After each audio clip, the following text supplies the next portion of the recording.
Olá, caríssimos, eu sou Carlos A. Júnior. Sejam bem-vindos ao projeto Um Quarto de Oração, na nossa catequese destrinchada.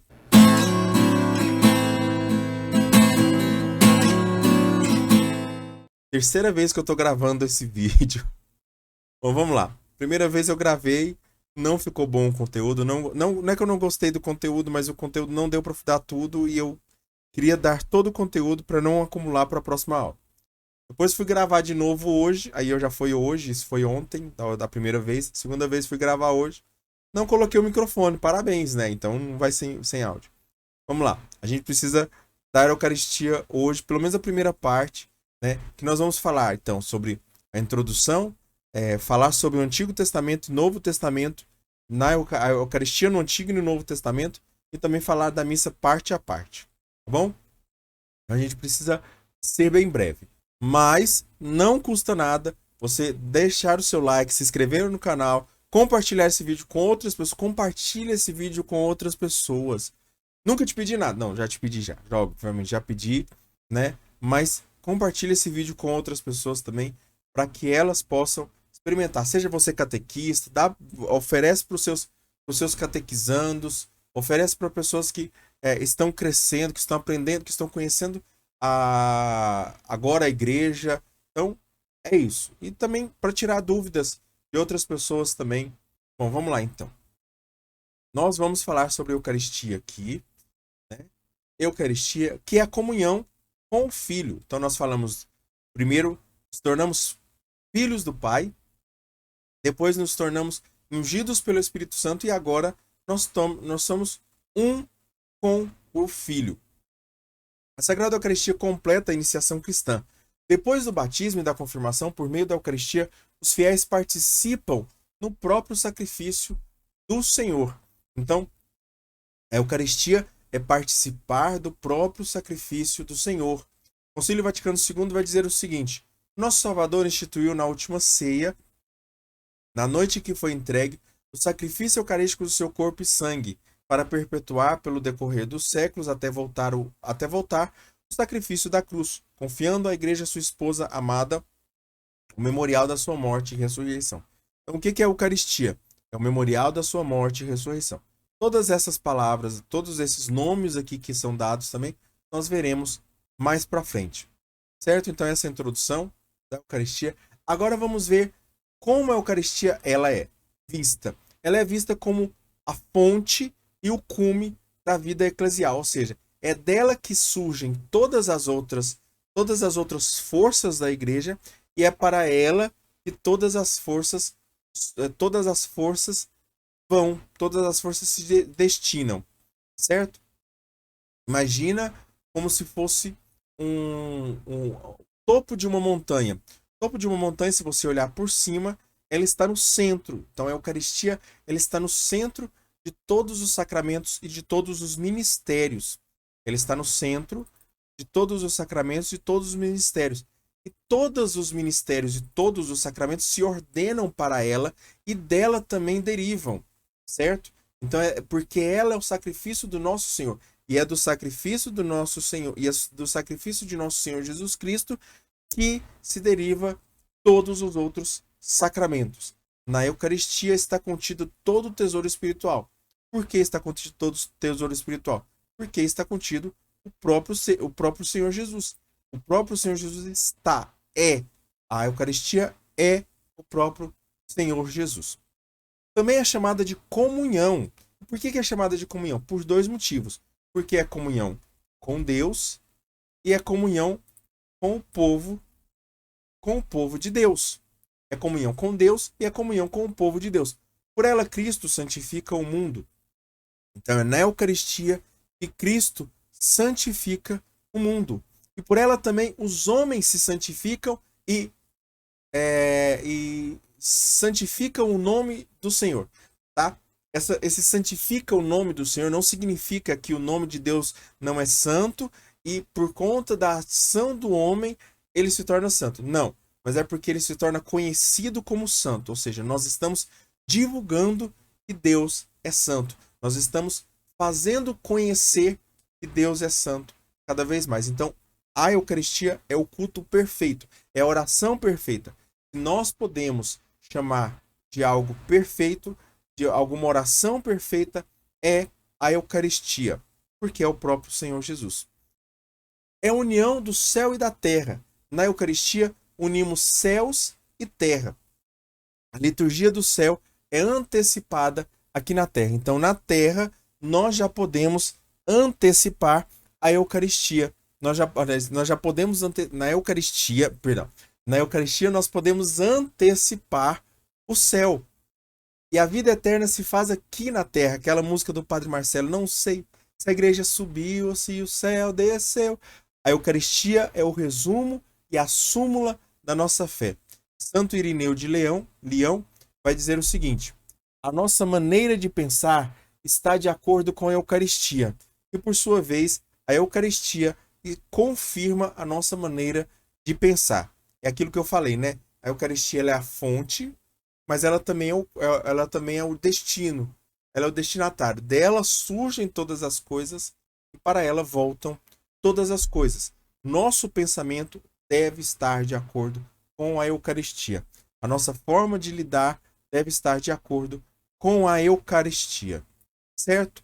Como se chama este sacramento? Entendendo então o que é a Eucaristia, que é o próprio corpo e sangue de nosso Senhor Jesus Cristo, agora vamos entender quais são os nomes que se dão. Existem vários nomes. O catecismo ele vai elucidar alguns, esses aqui. E por que existem vários nomes? Porque é um sacramento de riqueza inesgotável. Então nós podemos falar que se existe um tesouro para nós é a Eucaristia. Bom, vamos lá. Primeiro, Eucaristia, porque Eucaristia significa ação de graças. E era o que os judeus faziam, essa ação de graças a Deus, eles faziam sobretudo durante as refeições. E a Eucaristia é uma refeição. Comer o corpo e o sangue, comer o corpo e beber o sangue de nosso Senhor Jesus Cristo. E os judeus, eles faziam isso, eles davam essa ação de graças a Deus nas refeições para louvar as obras de Deus. Quais são as obras de Deus?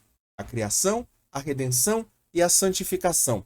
Criação de Deus Pai, redenção de Deus Filho, santificação de Deus Espírito Santo. Certo? E aí então nós temos, além de Eucaristia, eulogiem, que é uma bênção também nas refeições.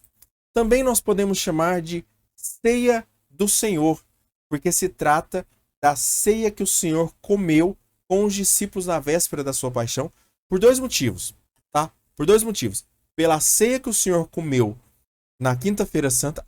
Detalhe, esse vídeo tá vindo na Quinta-feira Santa, né? Então, nós comemoramos hoje, nós relembramos hoje o dia da instituição da Eucaristia. Olha aí, ó, coincidência e providencialmente nós relembramos. E também, além da ceia do Senhor que Jesus fez nessa quinta-feira, né, que nós relembramos nessa quinta-feira, também nós projetamos, é uma lembrança do futuro. Tá? É aquela coisa, saudades do que a gente não viveu. É exatamente isso aqui, ó. Esse meme é exatamente isso aqui, ó. É aquela saudade do que a gente não viveu. A saudade do céu é aquilo que a gente vive na Eucaristia, mas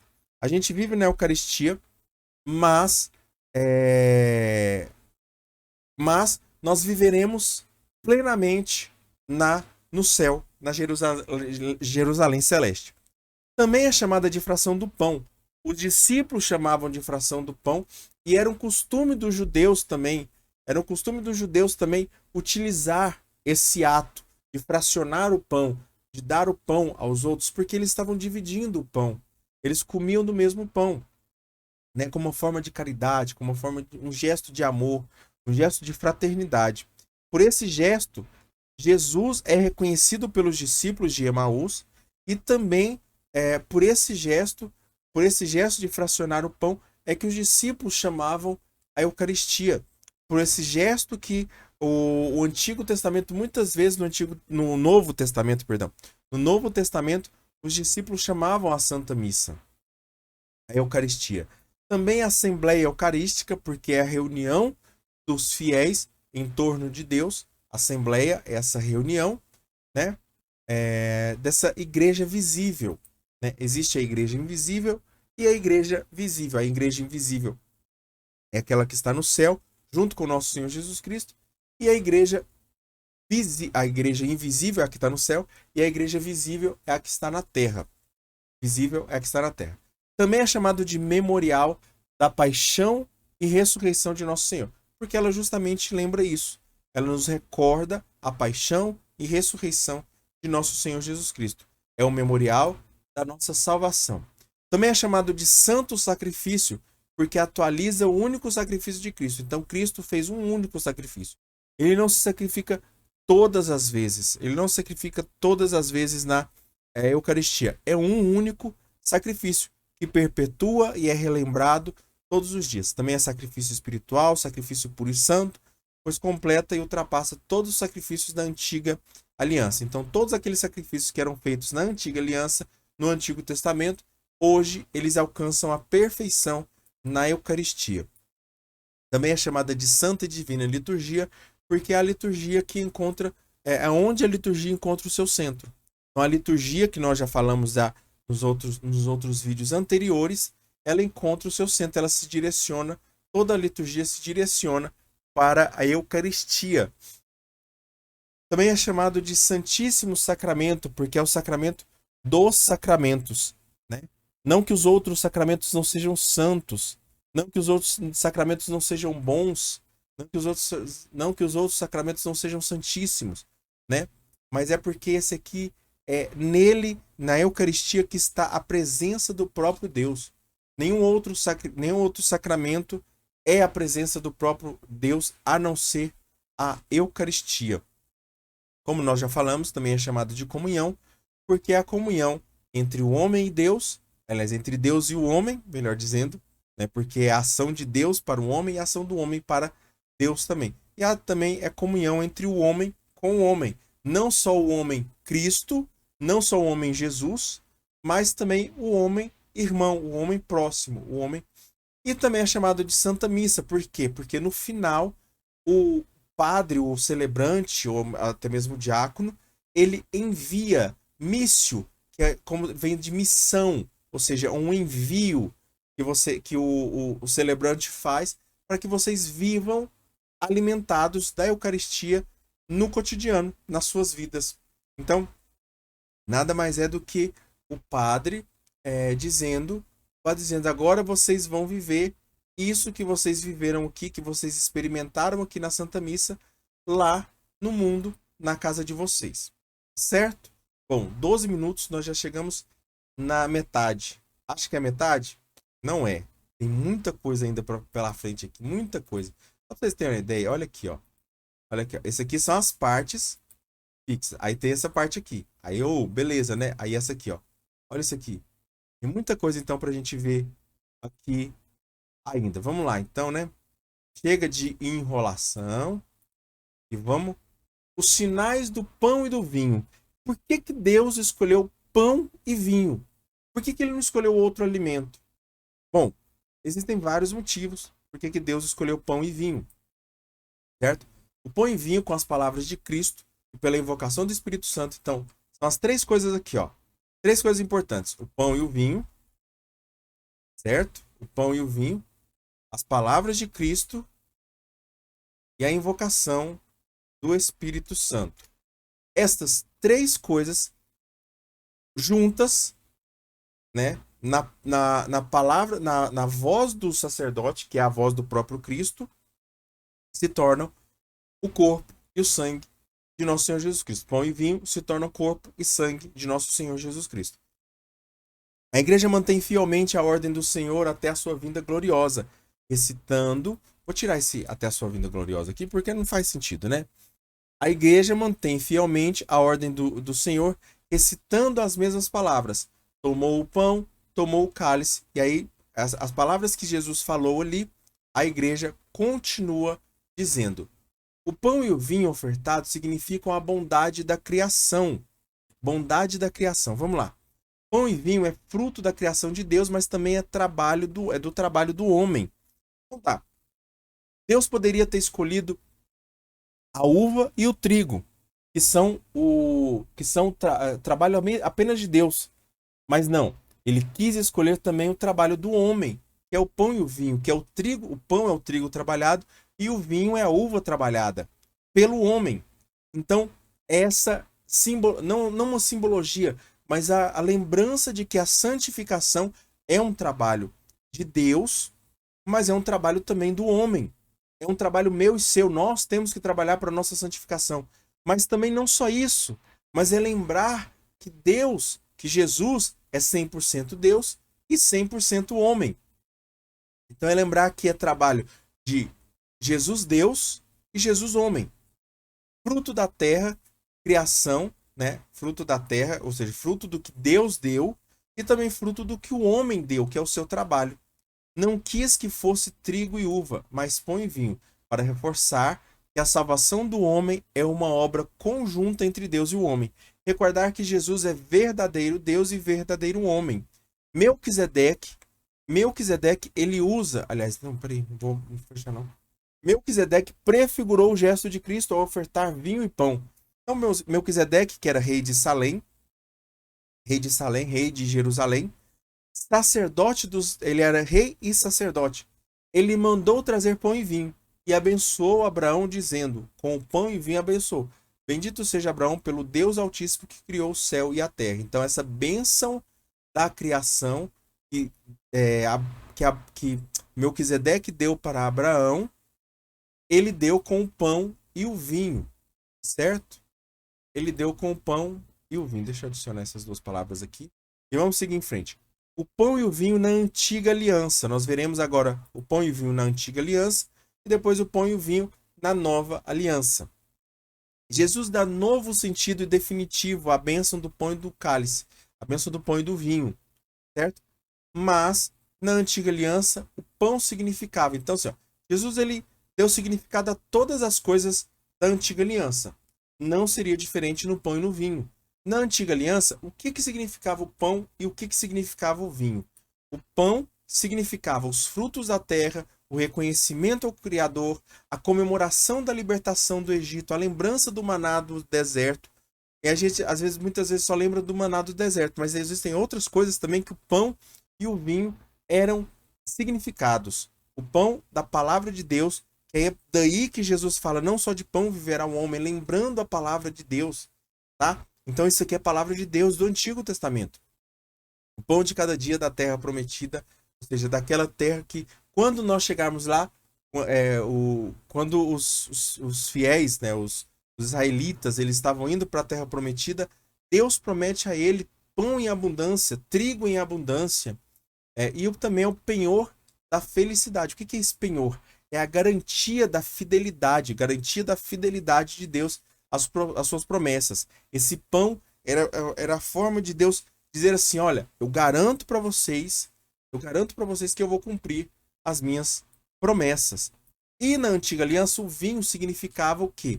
O cálice das bênçãos, a alegria festiva, a expectativa do Messias e o restabelecimento de Jerusalém. Essa alegria festiva, muitas vezes você já viu falar que o vinho simboliza essa alegria. Muitas vezes o vinho simboliza a bênção também, né? Quando um pai ia dar a bênção para o filho, eles, né? Ou a bênção do casal, das núpcias, né? Então eles bebiam do mesmo cálice, bebiam ali a mesma bebida, né? No caso o vinho aqui, simbolizando essa união entre eles, uma bênção que é derramada sobre eles, né? Que é o vinho derramado sobre eles como alegria, como expectativa também, como espera do Messias que virá, o ungido. E aí, dois milagres, particularmente, são evidenciados, aliás, melhor dizendo, evidenciam a Eucaristia. Quais são esses dois milagres? A transformação da água em vinho, e a multiplicação dos pães. A multiplicação dos pães que evidencia o pão, e o milagre da água em vinho, da água tornada em vinho, e se lembra o vinho. Este milagre prefigura a bênção e a superabundância que é partida e distribuída. Aliás, são dois milagres, na verdade, né? Duas vezes Jesus ele multiplica os pães. que significa essa bênção, mas também esse alimento em abundância, em superabundância, que é distribuído para as pessoas, para as multidões, que Jesus vê como ovelhas sem pastor. Aqui vemos que os dispensadores da Eucaristia são os ordenados.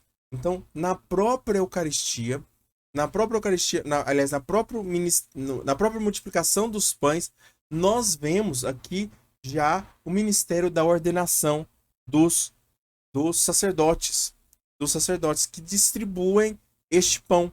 É eles que vão lá, multiplicam o pão, multiplicam o milagre do pão e tornam o pão corpo de Cristo e tornam o vinho sangue de Cristo, né? Pelas palavras, obviamente, de Cristo e tudo mais.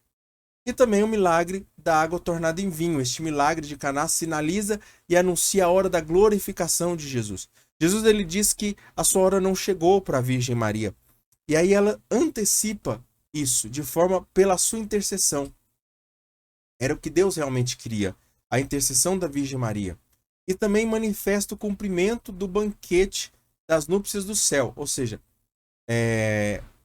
Cristo aqui estava dizendo da hora dele, de ele começar as suas núpcias, começar a sua comunhão com o homem, a sua comunhão com a igreja, ele começar a desposar a sua igreja, chamar a sua igreja. É Cristo chamando a sua igreja para essas núpcias, né? É o noivo chamando e propondo a noiva em casamento. É o Cristo que é o noivo chamando a noiva em casamento. E aqui vemos essa hora na qual manifesta a Virgem que ainda não havia chegado. É hora de iniciar a cerimônia das núpcias, que o próprio noivo oferece o vinho para a festa. Então, num casamento, quem oferece os mantimentos, né, o alimento, as coisas para a festa, é o noivo. Então, Cristo é que oferece esse vinho.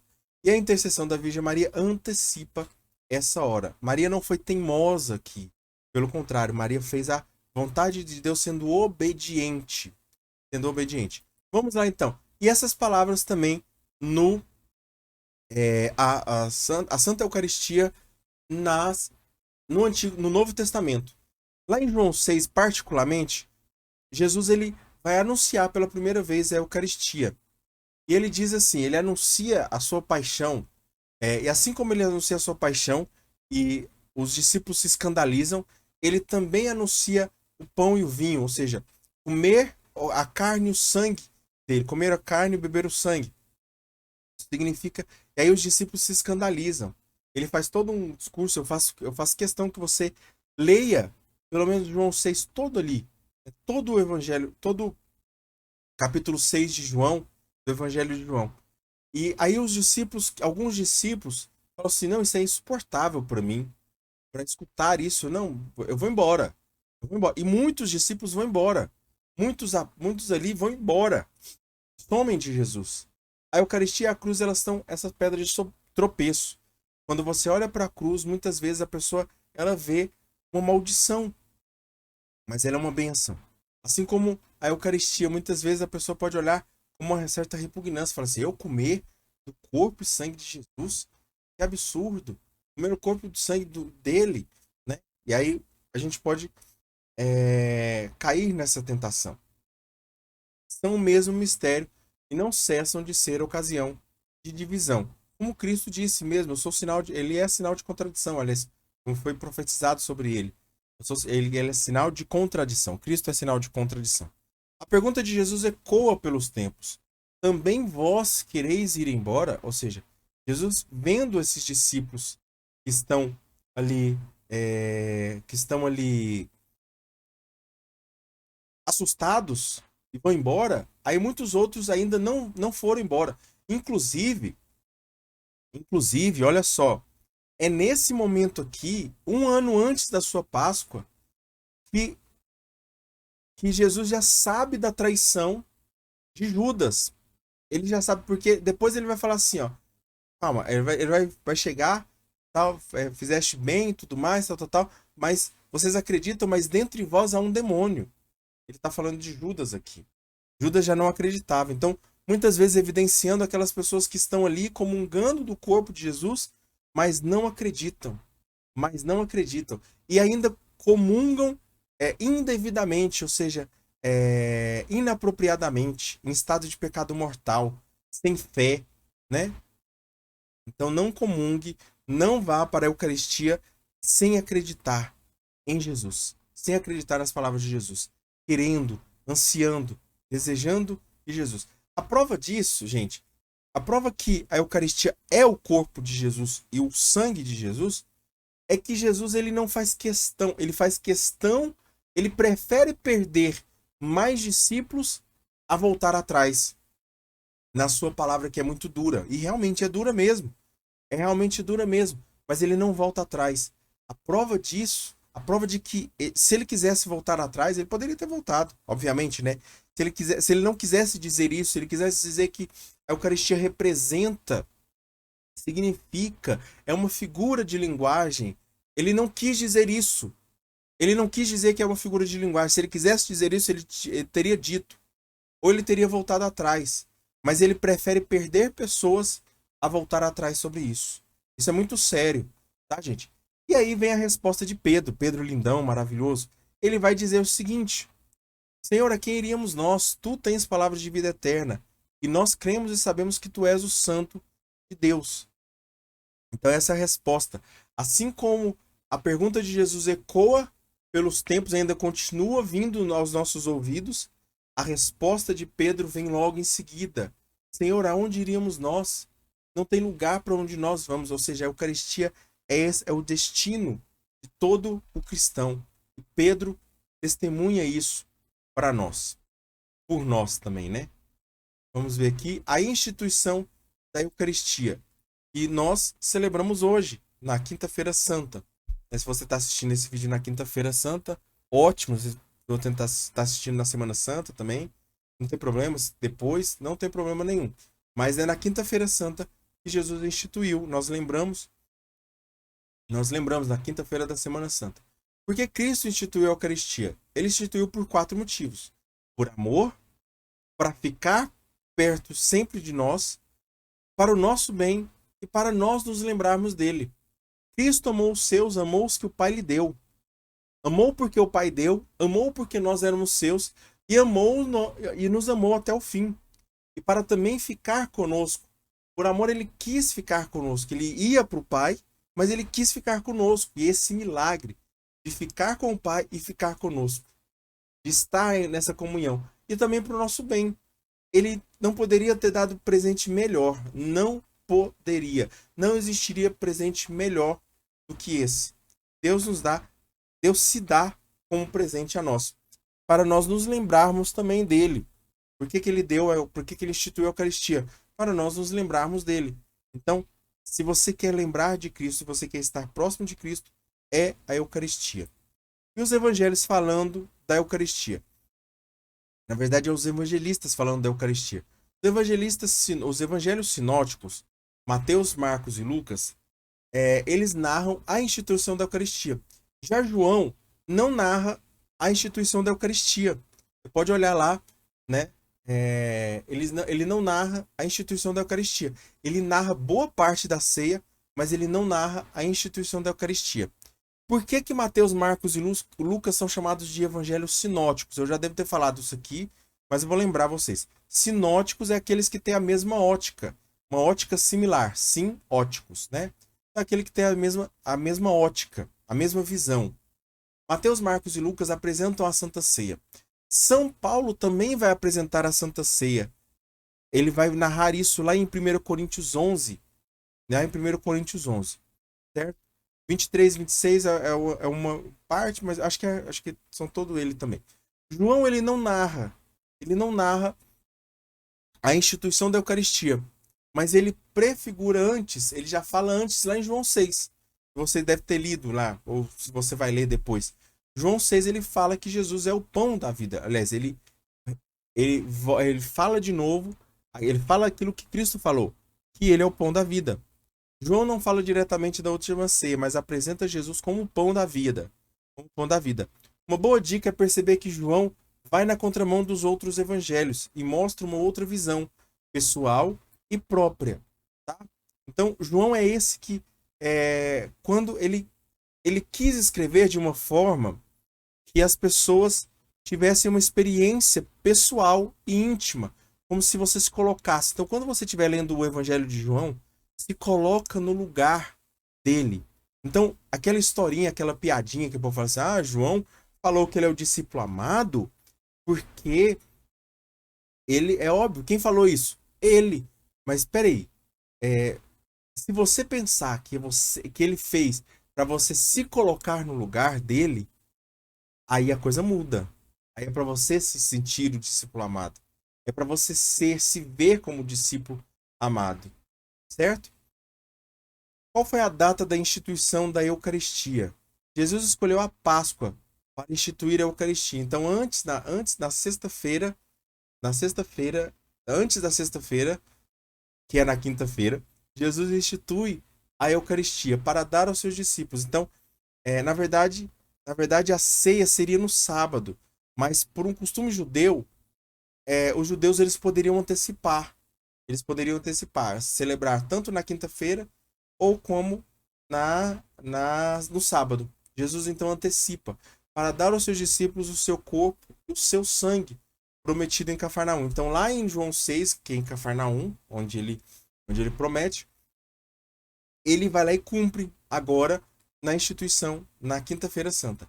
A Páscoa tem significado especial para os judeus. Ele escolheu a Páscoa porque a Páscoa tem um significado especial para os judeus.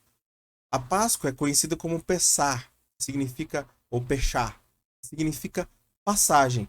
A Páscoa judaica é uma tradição milenar que relembra a libertação do povo hebreu da escravidão do Egito. Acho que todo mundo sabe disso, né? Mas é bom sempre lembrar isso aqui. Então, essa passagem do Mar Vermelho, né? Saindo da escravidão do Egito para a libertação do povo hebreu. Várias são as refeições e narrativas que os hebreus eles fazem, que os judeus eles fazem na Páscoa. Refeições e narrativas. Narrativas, você vai ver as leituras, a homilia, as leituras das passagens, relembrando o Antigo e Novo Testamento. As refeições, que é comer da Eucaristia. Então você vai lembrar que vai ver as duas partes centrais da Santa Missa: a palavra e a comunhão, o alimento, pão, né? A comunhão da palavra e a comunhão do pão, certo? O pão da vida e o pão da palavra que é dado a nós, certo? São intercalados como forma de reforçar. Então, na refeição dos judeus, são intercalados como forma de reforçar o significado da data para os judeus e o ensinamento para as crianças. Então, era uma forma dos judeus, de certa forma, catequizar, né? Ecoar esse sino. Catequese significa ecoar, né? Essa tradição. Eles vão repassando sempre como forma de lembrar. E aí, por fim, nós temos aqui também o sentido da Páscoa judaica, certo? Jesus deu sentido a toda a tradição judaica e não seria diferente para a Páscoa. Todas as festas, os costumes judaicos, Jesus dá sentido. E ele dá sentido. A Páscoa nova agora é um sentido presente, passado e futuro. Porque Jesus relembra a Páscoa dos judeus. Ele também torna presente a ação do Pai, torna presente a ação da sua morte e ressurreição, né? E também ele antecipa a glória do céu, a glória do reino, presente, passado e futuro. Eu acho que não está escrito aqui dessa forma, mas é dessa forma que o catecismo quis colocar, certo? Eu não coloquei direito aqui, mas é dessa forma que o catecismo quis colocar. E também foi uma ordem do Senhor para nós fazermos isto em memória dele. Jesus ordena que os discípulos repitam os gestos e palavras até que ele venha. Não só palavras, não só gestos, mas gestos e palavras até que ele venha. Não somente pede que se lembrem dele e do que ele fez, mas façam também. Ele diz: fazei isto em memória de mim. Ele não fala assim: olha, se lembrem em memória de mim. Mas ele diz: fazei em memória de mim, ou seja, faça uma ação. Fazer é ação, é atitude, é gesto concreto. Fazer isto em memória de mim, ou seja, fazer para lembrar, fazer para lembrar. Então, por isso que nós fazemos a Santa Eucaristia, nós, assim, todos nós fazemos. Tenha em vista a celebração litúrgica pelos apóstolos e seus sucessores do memorial de Cristo, certo? Da sua vida, morte, ressurreição e a intercessão junto do Pai, certo? Para nós encerrarmos essa parte, agora vamos entender a fidelidade que faz a igreja avançar. A igreja foi sempre fiel a esse mandato de Jesus, a essa ordem de Jesus. Desde o princípio, a igreja foi fiel a essa ordem. Da igreja de Jerusalém está escrito. Então, das igrejas que foram encontradas em Jerusalém, está escrito lá em Atos 2, 42 e 46. Vai dizer o seguinte: os discípulos, os apóstolos, os cristãos eram assíduos ao ensino dos apóstolos. Vamos lá. Ensino dos apóstolos, união fraterna, a fração do pão e as orações. Essas 4 coisas aqui, ó, elas formam a Santa Missa. Ensino, homilia, fraternidade, assembleia, fração do pão. É partir o pão, é a Eucaristia e as orações que são feitas antes, durante e depois da Eucaristia, certo? São elementos da Santa Missa. E também lá no 46, no versículo 46 de Atos dos Apóstolos, vai dizer o seguinte: todos os dias frequentavam o templo como se tivessem uma só alma e partiam o pão em suas casas, tomavam o alimento com alegria e simplicidade de coração. Então não era uma forma, né? Eles partiam e faziam todas essas coisas, todas essas 4 coisas aqui, certo? Oravam, se reuniam, partiam o pão e ensinavam a liturgia. Não nessa ordem, obviamente, né? Mas vocês entenderam. Assim, de celebração em celebração, anunciando o mistério pascal de Jesus, o povo de Deus em peregrinação avança pela porta estreita da cruz, para o banquete celeste em que todos os eleitos se sentarão à mesa do reino. Então, basicamente, é dizendo o seguinte: de Eucaristia a Eucaristia, o fiel vai se aproximando mais da mesa do Senhor. A Eucaristia é esse alimento que nos antecipa para chegarmos, né? Não posso dizer um aperitivo, obviamente, né? Não posso dizer isso, mas é como se Jesus dissesse assim. Nossa, a dicção hoje foi péssima, né? Jesus dissesse assim: olha, eu vou dar uma força para vocês, mas não é qualquer força, sou eu. Eu vou me dar para que vocês possam. Agora, ó, até aqui eu tinha feito 1 hora, agora eu já fiz em 38 minutos. Então, tá melhor, né? Agora nós vamos falar sobre a missa parte a parte, certo? Deixa eu só fechar aqui nosso conteúdo aqui e vamos lá. A missa de todos os séculos. Então a missa nunca mudou. A missa nunca mudou. Talvez a pessoa foi falar assim: a missa mudou. Os cristãos, os católicos surgiram lá no ano 300. Não. Os cristãos católicos existem desde sempre. Talvez não tenha esse nome. Talvez não tinham esse nome. Mas existem desde sempre. O rito da missa é o mesmo desde sempre. A celebração da Eucaristia é tão antiga quanto os apóstolos e toda a estrutura ritual da missa. A gente já viu a estrutura ritual ali, né? Ensino, oração, fração do pão e reunião do povo de Deus. O imperador Antonino pediu a explicação a São Justino por volta do ano 155. 155, ou seja, os discípulos ali, a maioria os discípulos deveriam ter morrido ali pouco tempo depois. Sobre o que fazem. Então, assim, ó, o imperador da época, ele perguntou: ó, o que vocês fazem nessas reuniões de vocês? E São Justino respondeu dessa forma: Observe como a estrutura como é a estrutura e se não é semelhante à estrutura que temos hoje da Santa Missa. É a mesma, é a mesma. Olha aqui, ó. Olha o que ele fala. No dia que chamam Dia do Sol, em inglês Sunday, domingo, realiza-se a reunião no mesmo lugar. Reunião, todos estão juntos, né? Vocês vão para o mesmo lugar, vocês vão para o mesmo lugar para celebrar a missa. No mesmo lugar de todos os que habitam a cidade. Ou seja, você que é da cidade de Goiânia, você vai na missa em Goiânia, né? Se você estiver em outra cidade, você vai lá na missa, ou lá, mas é a mesma missa. Leem-se as memórias dos apóstolos. É isso que essas são as palavras de São Justino para o imperador Antonino. Leem-se as memórias dos apóstolos e os escritos dos profetas. Memórias dos apóstolos, Novo Testamento. Escritos dos profetas, Antigo Testamento e Salmos.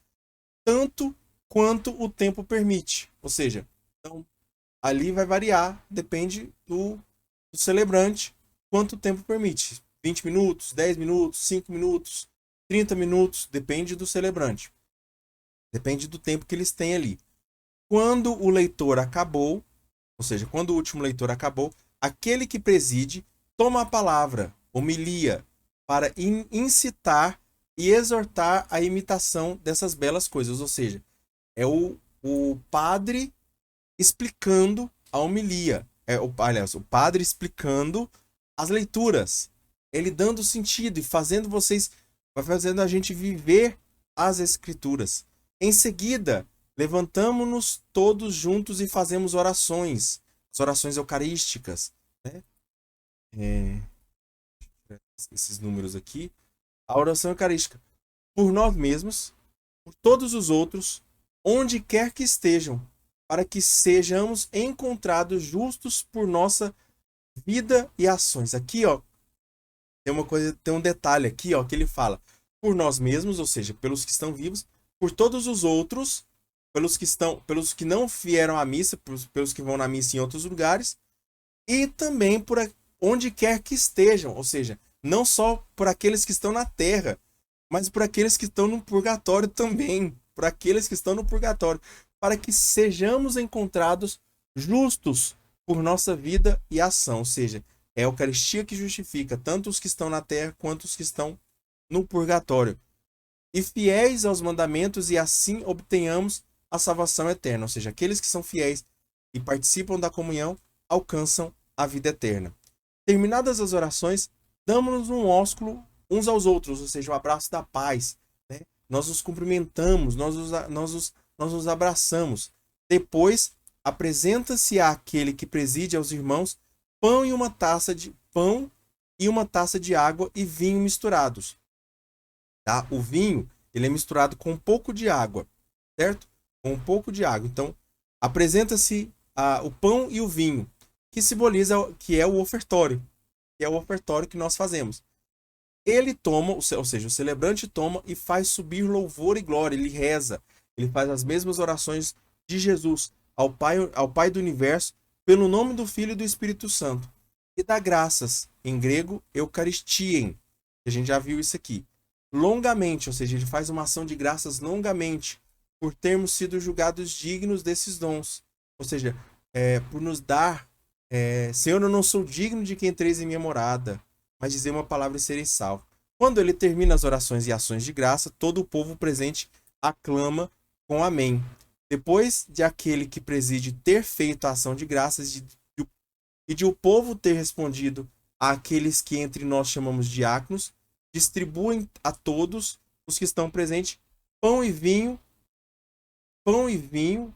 eucaristizados. Pão, vinho e água eucaristizados. Por que água? A gente está falando aqui pão e vinho. De repente colocou uma água no meio ali. Essa água, ela simboliza a humanidade e a ação do Espírito Santo de Deus. A humanidade de Cristo e a humanidade de Cristo e a ação do Espírito Santo na Eucaristia, certo? Aí ele chama de pão e vinho e água eucaristizados, ou seja, consagrados, que já foram dado graças, e também que já é Agora aqui já é o corpo, sangue de Cristo. É porque São Justino não queria falar. Aí nós distribuímos o corpo, o sangue de Cristo. Aí fala assim, da onde veio esse corpo, sangue de Cristo? É porque ele está explicando para pagão. Ele está explicando para um pagão, certo? E também os levam aos ausentes. Ou seja, aí eles guardam a Eucaristia e levam para as pessoas que não puderam vir, porque estavam doentes, porque estavam trabalhando, porque alguma coisa não puderam fazer. Não puderam fazer, certo? Aí aqui vamos ver parte a parte, né? Data, dia do sol, ou Sunday, ou domingo. O local, lugar de todos, ou igreja. Rito. Aí leem-se as memórias dos apóstolos e os escritos profetas. Primeira leitura, salmo, segunda leitura e evangelho. Toma a palavra, homilia. Fazemos orações, oração comunitária. Damos-nos um ósculo. Desejamos a paz de Cristo. Pão e uma. Eu só estou revendo, né? Porque eu fui vendo a leitura ali, a carta de São Justino, mas eu estou revendo aqui, né? Pão e uma taça de água e vinho misturados. O ofertório. Louvor e glória. A oração eucarística. Povo presente aclama. Santo, santo, santo, Senhor Deus do universo. É a oração que nós fazemos, junto com os anjos no céu. Distribuem a todos o rito da comunhão. Os levam aos ausentes. A Eucaristia é levada aos doentes que não participaram da Santa Missa. Certo? A missa, desde sempre, é dividida em duas grandes partes. A liturgia da palavra, que é a mesa da palavra, e a liturgia eucarística, que é a mesa da Eucaristia. Essas duas partes são, na verdade, um só e o mesmo ato de culto.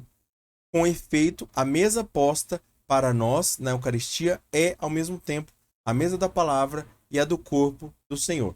Então, essa mesa da palavra, quando nós somos convidados ao banquete, não é só um banquete do corpo, mas também um banquete da palavra de Deus, certo? A palavra de Deus que nos sustenta. Então, não somente o corpo de Cristo nos sustenta, mas também a palavra de Deus. Não só de pão vive o homem, mas de toda a palavra de Deus. Jesus é o verbo, é a palavra. Verbo é palavra, que é dado no pão e vinho consagrados na Eucaristia. Então, palavra e Eucaristia, que na verdade é uma só coisa, que é Jesus. Uma só pessoa, que é Jesus. Esta estrutura também está no caminho de Emaús. Lá no parágrafo 1347, o catecismo vai dizer este seguinte. Peraí, deixa eu só ver uma coisa. Isso. No encontro de Jesus com os discípulos de Emaús, encontra-se essa estrutura, palavra e pão. Jesus explica as escrituras e depois Jesus parte o pão e dá-lhes. Lembra lá da passagem de Emaús também? Se você puder, lê também essa passagem de Emaús também, que Jesus ele vai explicando no caminho as escrituras e quando eles chegam na casa, Jesus finge que vai sair, os discípulos convidam ele vai lá, parte o pão e aí eles reconhecem que é o próprio Jesus, certo? Agora vamos tentar ver em 10 minutos aqui a missa parte a parte. Na verdade, não é, eu espero que não seja muito grande. Não. Nossa, deixa eu só fechar isso aqui. Isso. O desenrolar da Eucaristia, ou seja, da celebração. Aqui veremos os elementos necessários para a celebração da Eucaristia. Lembra que quando falamos do batismo, a gente viu os elementos necessários para a Eucaristia. Quando a gente falou sobre confirmação, a gente viu os elementos necessários para a confirmação, né? Eu falei Eucaristia, né? Não, para o batismo, depois para a confirmação. Agora nós vamos ver os elementos necessários para a Eucaristia. Primeira coisa de tudo, todos se reúnem. Não dá para começar se o povo não estiver reunido. Se cada um estiver na sua casa, não dá para fazer missa. Se reúnem os cristãos no mesmo lugar para a Assembleia Eucarística. Quando se diz todos, significa Cristo e seus membros. Se reúnem todos, tá bom? Então é Cristo e os seus membros. Então aqui nós temos 3 partes. A parte de Cristo, a parte do bispo ou presbítero e a parte de todos, do restante. A parte de Cristo. Cristo é a cabeça e autor da Eucaristia. Nós somos os membros e receptores dela. Então Cristo dá, nós recebemos. Cristo é o sumo sacerdote da nova aliança. Bom, isso é fácil de entender, né? A parte do bispo ou do presbítero. O bispo ou o presbítero ou o padre representa Cristo em persona Christi capitis, ou seja, na cabeça de Cristo Na pessoa de Cristo cabeça. Hoje, que dificuldade para sair isso aqui. Na pessoa de Cristo cabeça. Cristo cabeça e Cristo corpo, certo? Cristo membros. Nós somos Cristo membros. Preside a assembleia. Então, é ele quem preside a assembleia. Toma a palavra depois das leituras, recebe as oferendas e diz a oração eucarística, certo? Então, ele preside a assembleia, tomando a palavra, recebendo as oferendas e falando as orações eucarísticas. E a parte do povo tem parte ativa na celebração e podem tem parte ativa, tá bom? Então, não é só o padre que celebra. O povo também celebra. O povo também celebra. E podem ser os leitores, os que trazem as oferendas, os que distribuem a comunhão e todo o povo cujo amém manifesta a participação. Tá? Então, quando você tá lá na missa e vem aquele amém depois da oração do Pai Nosso, não, né?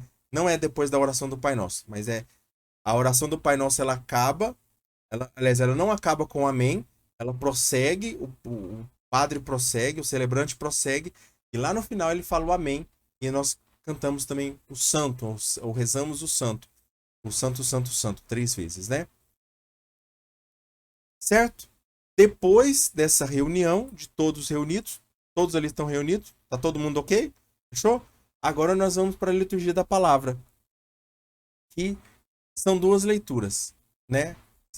Que é a leitura, a homilia e as intercessões. Vamos lá, parte por parte. Primeiras leituras, os escritos dos profetas, que é do Antigo Testamento. A primeira leitura e o Salmo. E as memórias dos apóstolos, que é a epístola e o evangelho. Então não pode faltar isso. O Antigo Testamento e a epístola. E nas missas de meio de semana. As missas de meio de semana é só uma leitura, certo? Mas as missas dominicais devem ser 2 leituras, certo? Então, aí as 2 leituras, então as leituras 2 do Antigo Testamento e 2 do Novo. A do Antigo Testamento é a primeira e o Salmo, a do Novo Testamento é a segunda leitura e o Evangelho. A homilia é uma exortação a acolher a palavra pronunciada como palavra de Deus. Uma exortação a pôr a palavra de Deus em prática. Então, o padre vai exortar a nós colocarmos aquela palavra que nós meditamos, que nós escutamos em prática. E ele vai dar dicas, ideias, vai sugestionar algumas coisas que a gente precisa fazer. Também é uma intercessão, professamos o credo, tá? Não é uma oração. O credo não é uma oração, se lembre disso, lembre-se sempre disso. Credo não é oração. Nós professamos o credo. Rezamos por todos conforme o apóstolo. Lá em 1 Timóteo 2, 1-2, ele vai falar assim, São Paulo vai dizer: recomendo antes de tudo que se façam preces, orações, súplicas e ações de graça por todos os homens, pelos reis e por todos os que exercem autoridade. Então nós rezamos por todas as pessoas, pela igreja, pelos governantes, pelas pessoas que nós conhecemos e tudo mais, nós fazemos a nossa intercessão. Também nós temos as primeiras oferendas. Traz-se ao altar o pão e o vinho em procissão ou não, tá? Pode ser em procissão ou não, mas normalmente são os ministros de Eucaristia que levam essa procissão. O pão e o vinho são oferecidos pelo sacerdote em nome de Cristo. Este é o mesmo gesto que Cristo fez na última ceia, tomando o pão e o cálice. É uma oblação pura que só a igreja pode oferecer em ação de graças ao Criador. Só a igreja pode oferecer uma oblação pura, um sacrifício puro que só a igreja pode oferecer em ação de graças. É o gesto de Melquisedeque, como eu já falei, os dons do Criador nas mãos de Cristo. Os dons do Criador nas mãos de Cristo.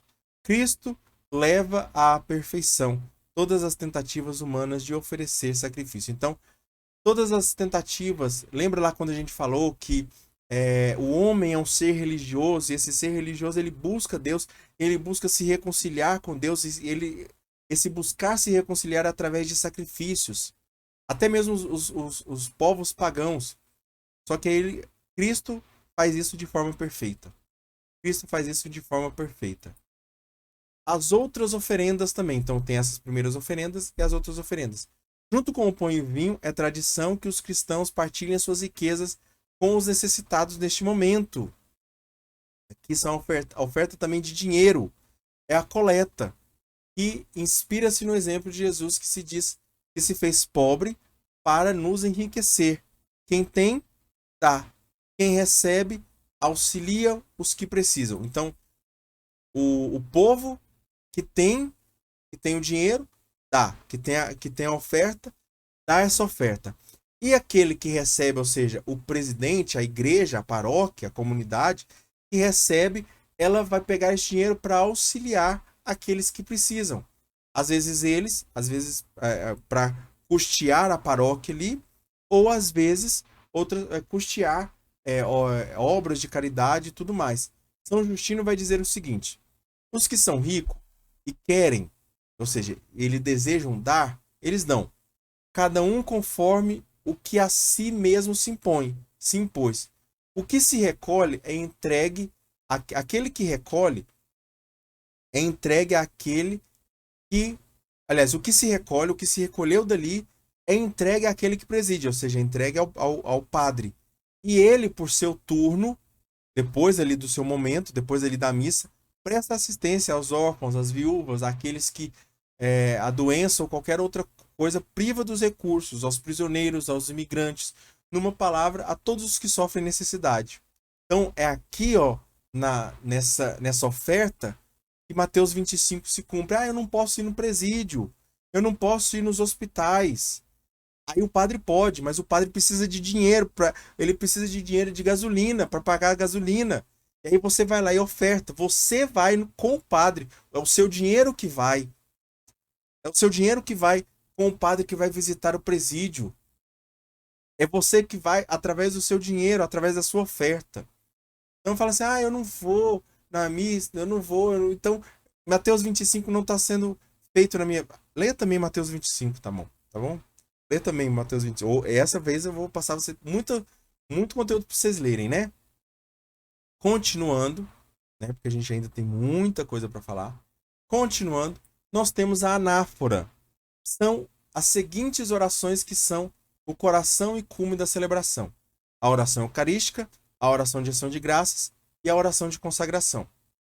E aí nós damos graças nessa oração. Né? Nessa oração. A oração eucarística, a oração de graças, parece que é redundante, né? Porque eu falei que a Eucaristia é ação de graças. Mas na verdade é o dizendo o seguinte: uma oração que torna, que eucaristiza, né? O que o padre faz, que é o que eucaristiza, o que consagra as oferendas, né? E a ação de graças por estar ali, por estar participando e tudo mais. E nós damos graças ao Pai Criador, ao Filho Redentor e ao Espírito Santo Santificador. A igreja militante, ou seja, nós estamos aqui ainda lutando, une sua voz ao louvor da igreja triunfante, anjos e santos, ou seja, aqueles que estão no céu. Cantamos ao Deus 3 vezes santo. É aquele momento da oração, das orações, que termina com o santo. A epiclese é a vinda do Espírito Santo, clamando o Espírito Santo: vinde Espírito Santo. O Filho pede ao Pai que envie o seu Espírito Santo. Pede-o sobre o pão e o vinho. Então pede o Espírito Santo para que o Espírito Santo venha sobre o pão e o vinho, para que se tornem o corpo e o sangue de Jesus Cristo, para que os que participam da Eucaristia sejam um só corpo e um só Espírito. Pode ocorrer após a anamnese. Veremos em breve. Veremos em breve o que é a anamnese. Mas acho que a gente já falou o que é a anamnese já. Mas a gente vai falar aqui. A narração da instituição repetindo as palavras exatas de Cristo. Então, deve-se repetir as palavras exatas. Vemos a força que tais palavras têm. A força das palavras e ações de Cristo, que as palavras e a ação, ele levanta, né, o pão e o vinho para se consagrar. O poder do Espírito Santo torna sacramentalmente presentes o corpo e o sangue do mesmo Cristo. Este é o sacrifício oferecido na cruz de uma vez por todas. Então, Cristo fez antes, durante e depois, aquilo que nós vimos aqui mais cedo, certo? Também tem a anamnese. O que é a anamnese? A igreja faz memória. A anamnese é uma memória da paixão, ressurreição e ascensão de Jesus. da sua paixão, morte, ascensão e ressurreição. Ressurreição e ascensão de Jesus Cristo. Também essa memória também apresenta ao Pai a oferenda do seu Filho, lembrando o Pai, né, ou recordando o Pai. Também essa oferenda é o próprio Cristo que nos reconcilia com o Pai. Essa lembrança da reconciliação com o Pai, do que o Filho faz com o Pai. E as intercessões também, nós rezamos. E aí vai ter aquele momento que Jesus já está ali presente no meio de nós, né, eucaristicamente falando, né, sacramentalmente falando, e aí nós rezamos pela Igreja do Céu, pela Igreja da Terra, pela Igreja do Purgatório, pelo Papa, pelo Bispo, pela Diocese, pelos presbíteros, pelos diáconos, pelos bispos do mundo inteiro e suas igrejas e seus participantes também, e todo o povo ali reunido. Certo? E, por fim, nós temos a comunhão. Ocorre após a oração do Senhor, que é a oração do Pai Nosso. Então, quando falasse, vamos rezar a oração do Senhor, é a oração do Pai Nosso. E da fração do pão. Então, tem o Pai Nosso, depois a fração do pão. Depois da fração do pão, depois que o padre parte o pão ali, né? Você vê que ele parte o pão naquele momento que ele fala o Cordeiro de Deus, que nós rezamos o Cordeiro de Deus. Ele parte o pão. Depois daquele momento, nós temos a comunhão, que é a distribuição do corpo e o sangue de Cristo. Os fiéis recebem o pão do céu, que é o corpo de Cristo. E o cálice da salvação, que é o sangue de Cristo, entregue a nós. E para finalizarmos, São Justino, mais uma vez, vai dizer assim: porque este pão e este vinho foram, segundo a expressão antiga, eucaristizados. E São Justino vai continuar dizendo: chamamos a este alimento Eucaristia, e ninguém pode tomar parte nela se não acreditar, ou seja, se não ter fé, que recebida na primeira comunhão, na verdade, do que entre nós se ensina, se não recebeu banho, batismo, para a remissão dos pecados e o novo nascimento, e se não viver segundo os preceitos de Cristo, estado de graça. Então, quem pode receber a Eucaristia? Quem pode receber a Eucaristia? Primeiro, aquele que foi batizado. Segundo, aquele que recebeu a fé, e acredita nessa fé. Terceiro, aquele que está em estado de graça. Se não tiver uma dessas três coisas, a pessoa não pode receber. Nós veremos mais para frente, tá bom? Nós veremos mais para frente de forma mais concisa isso aqui. Então, se não está em estado de graça, não pode receber. Se não é batizado, não pode receber. E se não fez primeira comunhão, ou seja, não recebeu a fé dos apóstolos, não pode receber. Esses três, faltou um desses três, não pode receber a comunhão. Tá certo? Então hoje nós finalizamos o conteúdo, a primeira parte da Eucaristia. Consegui fazer em 1 hora, né? Deu para fazer, tudo mais. Desculpa se o vídeo ficou um pouco escuro aí, né? Até porque a cor da pele não ajuda, né? Nessa questão, né?